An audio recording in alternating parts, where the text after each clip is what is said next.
chord melody. And I'm gonna move the car so Josh can get in. Okay, cool. I'll meet you out the. Okay, sounds great, bud. Thanks, man. See you tomorrow. Okay, thank you. See you tomorrow. Okay, Finn, you're working on 3 keys, bud. Group 1 consists of C, all white keys, F, all white keys, and G.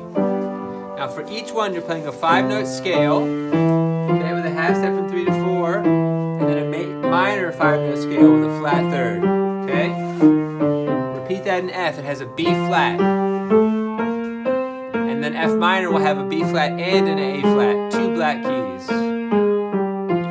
G is just like C, it starts with all white keys, and when it goes minor, you add a B flat. Okay, then go back through and play your chords. Short, short, long, minor, short, short, long. Just do that back and forth for all 3. And then do arpeggios, which are melodic chords or broken chords, where you take the note of a chord, you play them separately, so you transform it into a melody.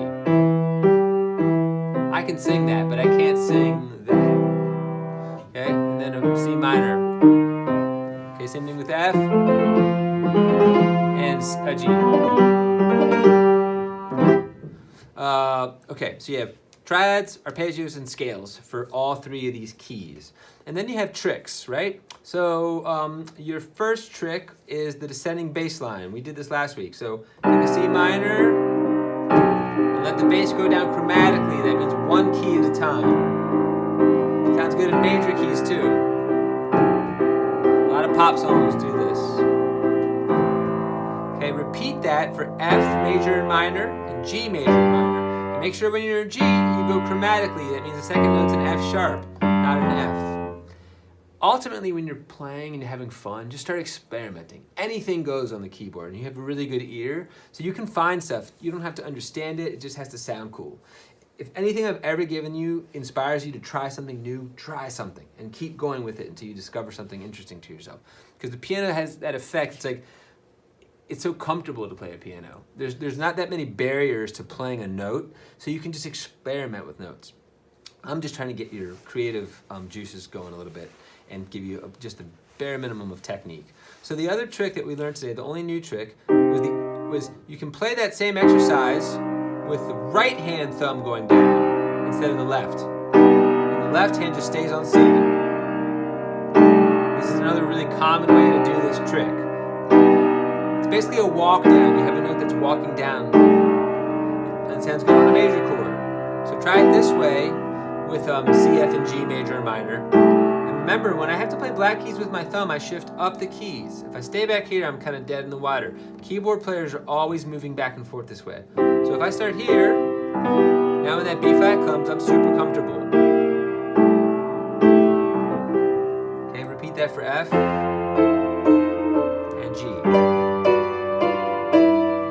Okay, but the new trick today was the opposite trick. It's the trick of, instead of the bottom note going down, it's the highest note going up. Chromatically.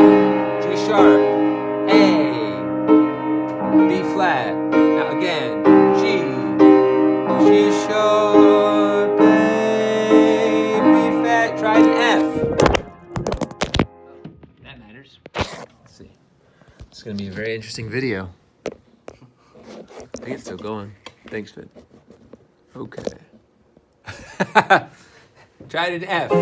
Sorry, nice low bass. You can do as low as you want. This sounds like a lot of songs. And I'm using my 4th finger, and I'm switching to my 5th. G. Now I'm going to do it in the major. It sounds cool in the major too.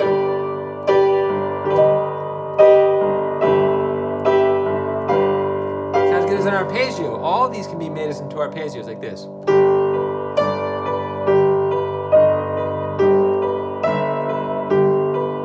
Lucy in the Sky with Diamonds kind of sounds like this a little. Try with a minor chord.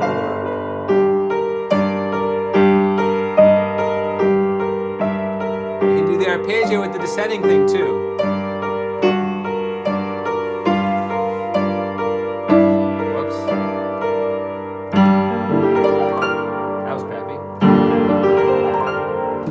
Too.